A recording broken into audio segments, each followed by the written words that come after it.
Well students, अब हम बात करते हैं प्रॉपर्टीज ऑफ कोलाइड्स।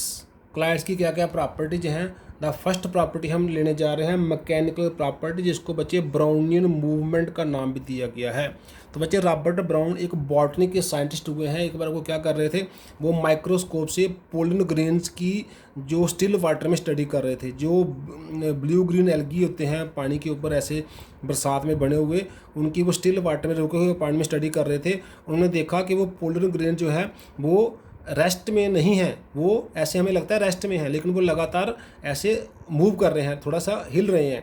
तो इसी वजह से उस हिलने को थोड़े से को नाम दे दिया ब्राउनियन मूवमेंट। यही चीज़ जब कोलाइडल पार्टिकल में देखी गई कि जो कोलाइडल पार्टिकल होते हैं, जो डिस्पर्स्ड फेज के पार्टिकल होते हैं कोलाइडल सॉल्यूशन में, वो भी रेस्ट में नहीं होते हैं, वो भी मूव कर रहे होते हैं। तो जो zig zag motion of the colloidal particle है, जैसे कोई पार्टिकल इधर जा रहा है, कोई इधर जा रहा है, कोई इधर जा रहा है, कोई जहाँ जा रहा है, कोई जहाँ जा रहा है, कोई जहाँ जा रहा है, इसी को नाम दे दिया गया Brownian movement. The zig zag motion या random motion of colloidal particles is called this Brownian movement. Robert Brown नाम के साइंटिस्ट पर इसका नाम रखा गया। तो बच्चे ये मूवमेंट डेवलप कहाँ से होता है, ऐसा है हम तो जानते हैं डिस्पर्सन मीडियम के पार्टिकल, जो सॉल्वेंट के पार्टिकल हैं, they are not at rest, they are continuously moving. तो जब वो मूव कर रहे होते हैं during their movement they collide with the particle of the dispersed phase. जैसे ये सॉल्वेंट का पार्टिकल है, ये फेज के पार्टिकल को कोलाइड करेगा, उसको टकराएगा, उसके टकराने से कोलाइडल पार्टिकल को भी एनर्जी मिल जाएगी, वेलोसिटी मिल जाएगी, स्पीड मिल जाएगी।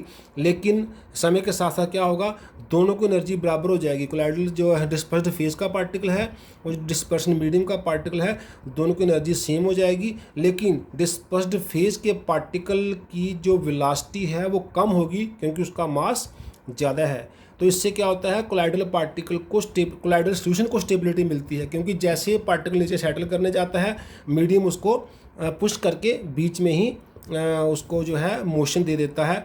अगर उसका साइज़ बढ़ जाए फिर उसको मीडियम नहीं रोक पाता है, वो सस्पेंशन के साइज़ का हो जाता है, वो नीचे आके सेटल कर जाता है।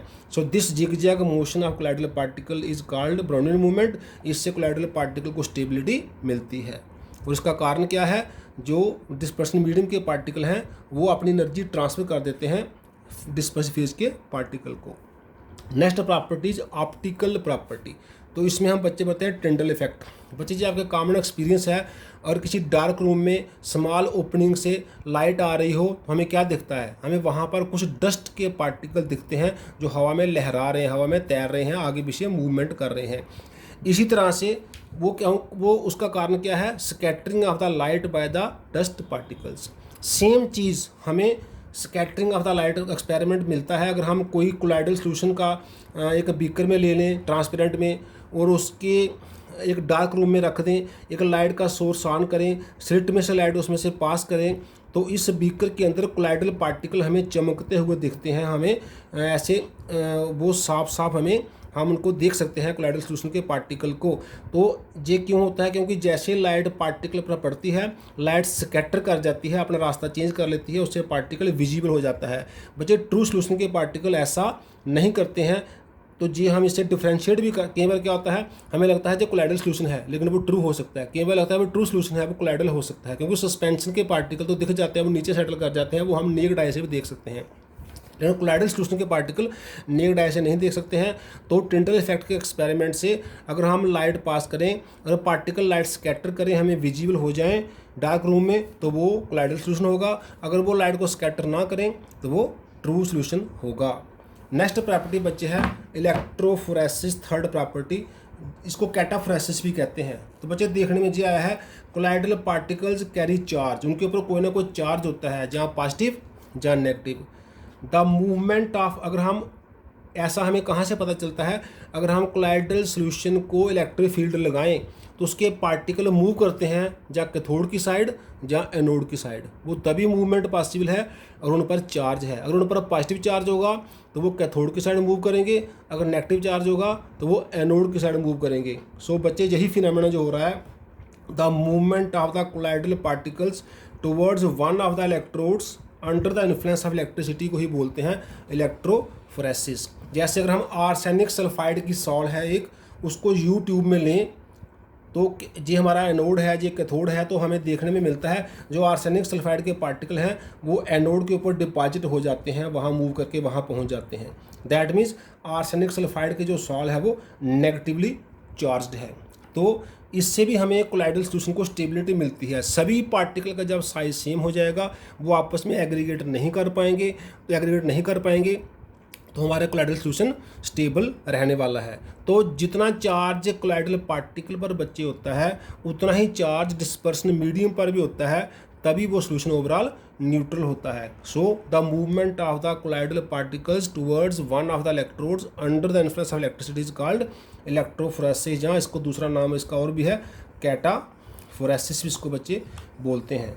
एक और बात हम यहाँ करना चाहेंगे, अगर हम इस मूवमेंट को किसी वजह से रोक दें, स्टॉप कर दें, हमने इलेक्ट्रिक फील्ड लगा दिया, बीच में हमने क्या किया, एक सेमी परमेबल लगा दी मेम्ब्रेन, एक ऐसी मेम्ब्रेन लगा दी सेमी परमेबल जो सल्यूट पार्टिकल या डिस्पर्स्ड फेज के पार्टिकल को अपने में से नहीं जाने देती है लेकिन मीडियम के पार्टिकल को पास होने देती है। जैसे पार्चमेंट पेपर है, सेलोफेन वगैरह है, तो हमने यहाँ पर एक ब्लॉक कर दिया इसको, इसमें से मीडियम तो जा सकता है लेकिन फेज नहीं जा सकता। तब क्या होता है, तब जो सॉल्वेंट का पार्टिकल है वो मूव करना स्टार्ट कर देता है in the opposite direction under the influence of electricity. Means if the process of electrophoresis is stopped then solvent starts moving in the opposite direction.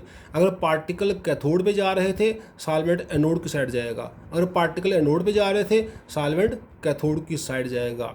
So this movement of the solvent या dispersion medium towards the opposite side of the colloidal particles, when the movement of the colloidal particles is blocked, तब उसका बच्चे नाम दे दिया गया है इलेक्ट्रोऑस्मोसिस।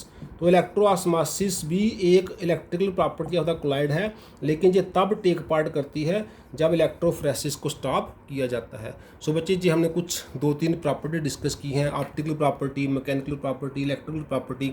Optical property में टिंडल इफेक्ट, मैकेनिकल प्रॉपर्टी में ब्राउनियन मूवमेंट और इलेक्ट्रिकल प्रॉपर्टी में इलेक्ट्रोफोरेसिस और इलेक्ट्रोऑस्मोसिस। आज हम इतने रखते हैं, थैंक्स।